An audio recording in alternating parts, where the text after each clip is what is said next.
This is the Ram TRX. You've probably heard quite a lot about this truck over the past year, but in case you didn't already know, this is the most powerful production truck on sale. It's got the Hellcat engine from SRT pushing out 702 horsepower and making some absolutely ridiculous sounds while it does it. It sounds like quite the truck, so let's have a go.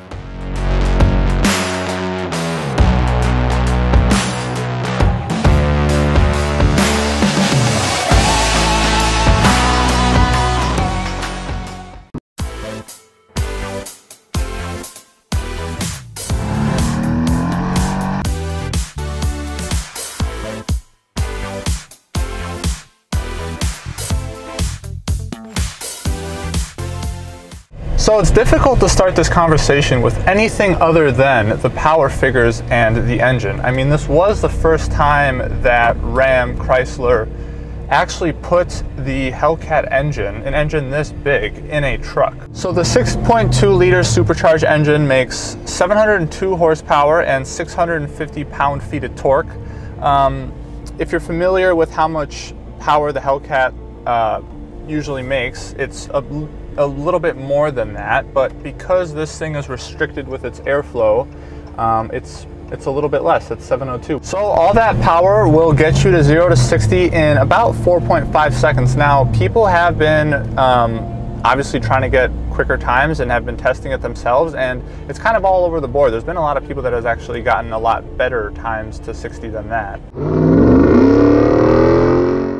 All that power goes through a ZF 8-speed automatic gearbox with an all-wheel drive system, which is something that a lot of the newer trucks are going to. They're kind of steering away from having the ability to have two-wheel drive trucks. It's just really not an option anymore. It's just all-wheel drive. That being said, this is still a 100% off-road vehicle, and you still have your transfer case, which has 2 gears, 4 high and 4 low.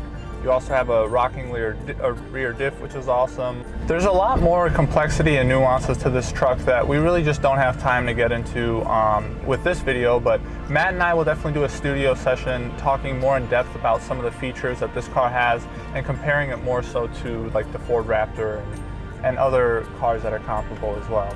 So from the ground up, you have all-terrain tires, which is obviously great for trail riding and dirt roads, but it's not so great for trying to get all that grip on the streets. You have 17-inch beadlock capable wheels as well. And then you also have the Bilstein Blackhawk E2 shocks, which just ride fantastic on the road, and I can only imagine what they're like on the trails. They claim it is the most sophisticated shock they've ever put into a truck. Ram decided to go away from the leaf springs for a better ride quality, better articulation, and more control. You know, the Ford Raptor still uses that kind of archaic leaf spring, so it's really not as articulate as this thing can be. And what that all results in is something that is built for the Baja, but behaves very well on the street as well. The ride is comfortable, the cabin is nice, and it's quiet when you're not really honing on the throttle. I mean, it is a really, really nice truck. They did a fantastic job with this. But still, the star of the show is obviously the engine. It's not, the fancy shocks that you get or the snappy gearbox. It's the V8, the power, and the noise. Let's talk about that for one more second. Over 700 horsepower, 650 pound-feet of torque. You can go into some of the performance settings in here and set your RPM for launch control. I mean, you can even get this thing up to 450 RPMs for a launch. It is absolutely insane. Another cool feature you can do is kind of like track your reaction time, your 0 to 60 time, your quarter-mile time, and a whole bunch of other stuff. So Ram says this is a Baja truck, but they did not lose sight of their SRT drag strip ways. I mean, this truck is definitely overwhelming. It's the perfect embodiment of America. It's just the power and the noise. It's ridiculous and it's incredible and it's so much fun. Well, let's meet up with Matt and talk exterior interior before he dives into some of the nuances with this thing.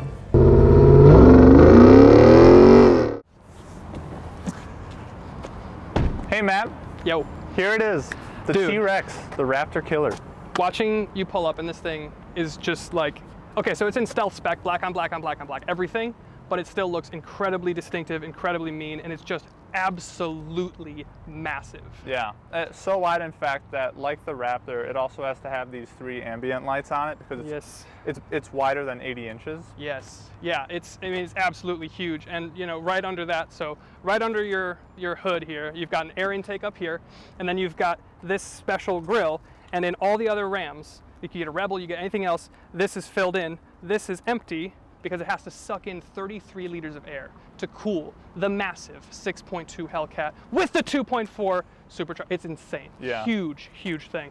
Yeah, no, and then they got smaller headlights, and they actually, another quirky thing they kind of have is like these air intakes, or I guess they're more so for aerodynamics. Yes. On the side of the vehicle. They basically go through this front panel here. And this I think perfectly demonstrates how big this truck is. Like on a normal, I don't know, like this isn't super special to have in terms of like the sports car world, but on a truck it's so different. But this thing is so big. The fenders are so flared that you can like a bird could build a nest in there. Yeah. If you really wanted to. Like, it's absolutely massive. But then the last thing I think I want to say up front is just like, it is in stealth spec, and like it does look incredibly like fierce and aggressive, but at the same time I just don't think it has that same kind of like unique personality that the Raptor has. And like, you know, you have the Ford grille up front, and like it's very iconic, it's very distinctive. Every Raptor has that, and you can tell immediately. I think they kind of diluted it a little bit by giving it not like a, I don't know, like a TRX grill or something, because the Rebels have this grill. We kind of talked about it. It's like the front bumper and the grill don't really make it stick out, but the hood definitely does. You come up and then you've got the massive bulge, I agree, inlets. It's not enough. It's not enough to distinguish it from other Rams, unless you obviously are a car enthusiast, I would say. Yeah, I mean, I know exactly what's coming down the road, but I'm like, a normal person might be like, oh, it's just another, like a normal Rebel, something like that. But let's go on the side. Yeah, on the side we have rims that are beadlock capable. They aren't from the factory, but they are capable of being beadlocked. Crazy. Absolutely crazy. Then the one thing that I don't really like, the only thing I'm not a fan of exterior-wise is running boards. Yes. Wow. I know you were gonna say it. Yeah. Yeah. I mean, I don't know. Like, I get it. It's huge. You've got like 11 some inches of ground clearance. Like, it's nice to have a little step there. To me, I'd take it off because I'd get dirt and crap on my pants every time. Yeah. Moving around the back, I mean, again, massive flared fender around the back.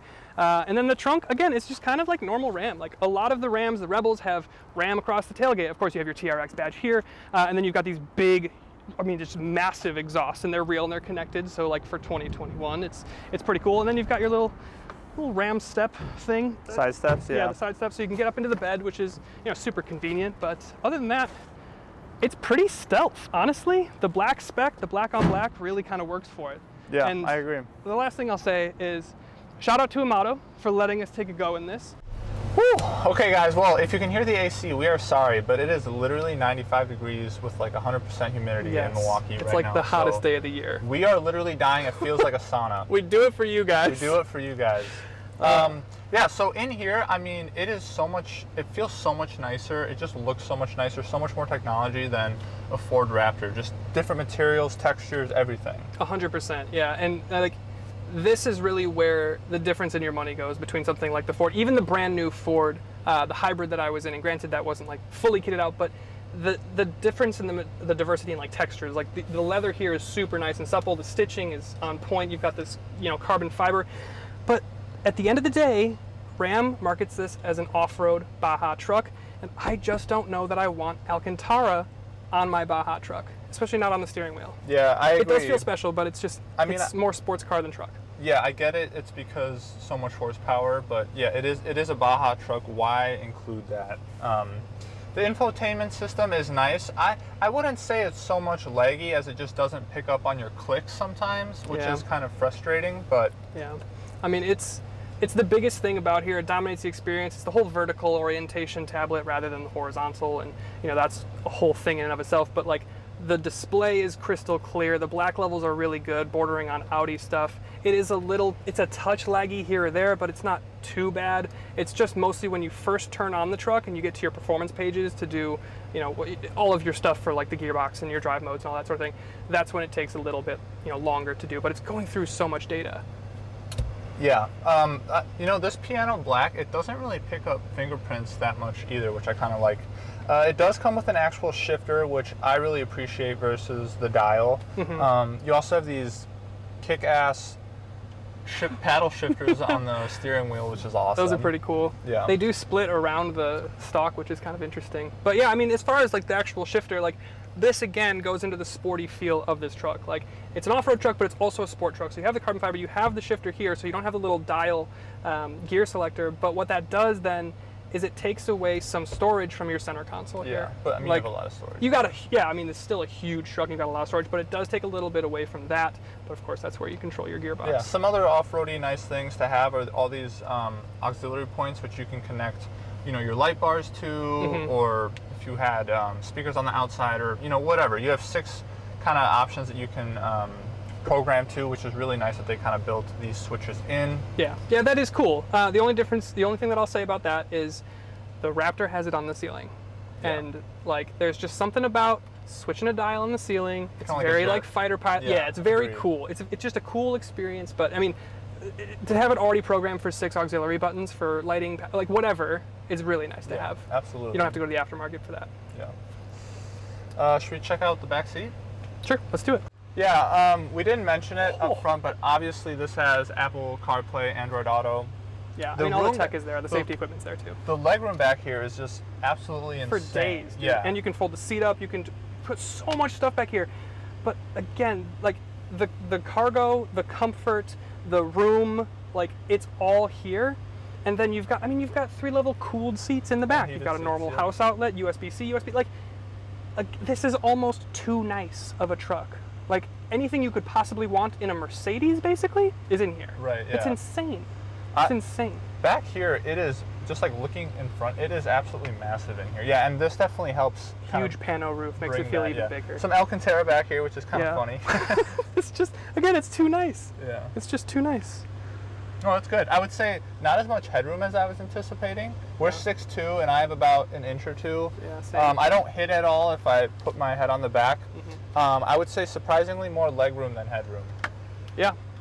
With that, I'm going to take the key and talk a little bit about the nuance of this thing. Sounds good. You're sweating. A lot. Let's get out of here. Woo. So, Paolo's really covered a lot of what this truck is on paper. But what I want to talk to you guys a little bit about is kind of the nuance. And for that, we have to really zoom out. I think the most important thing to kind of keep in mind as we start to talk about a truck like this is you have to think of the era in which it's brought in. I mean, this truck arrived within the same 12 months that Europe and California are completely doing away, and they're mandating fully electric lineups by a specific date and year. And with that, in tandem, so many manufacturers have gone along with that. Volkswagen, GM, they're gonna have all electric lineups by like 2030 or 2035. And when you think about it in that context, what Ram and Stellantis, FCA, whatever you wanna call it, what they've delivered here is kind of the pinnacle of the ICE engine. What we've hit here is the high watermark for the V8. And for those reasons, it's peak American truck. Well, at least it will be until Ford comes out with their Raptor R, and that battle, well, that battle's gonna burn bright and it's gonna die young. But then again, it goes to what the great Neil Young wrote. It's better to burn out than fade away. And that really is what's happening here. With so many people deciding to, do away with their V8s, to do away with their V12s and all their big displacement engines, they're kind of just pittering them out with some hybrids or, a little bit of turbo V6s. But not here. What Ram's done here is they've basically performed an encore of their greatest hits. So yeah, this thing does get 7 mpg, maybe 10 if you're nursing it. And yeah, over the past year, reliability has been a concern, but at the same time, if you wanted a reliable truck, you'd get a Toyota, you'd be in a Tundra, and then you wouldn't be having this much fun. So whether you're a Ram guy, or a Ford boy, or a GM person, or whatever you're into, you really have to appreciate that rather than kind of piddling out, Ram has left us with something like this, and it's pretty incredible.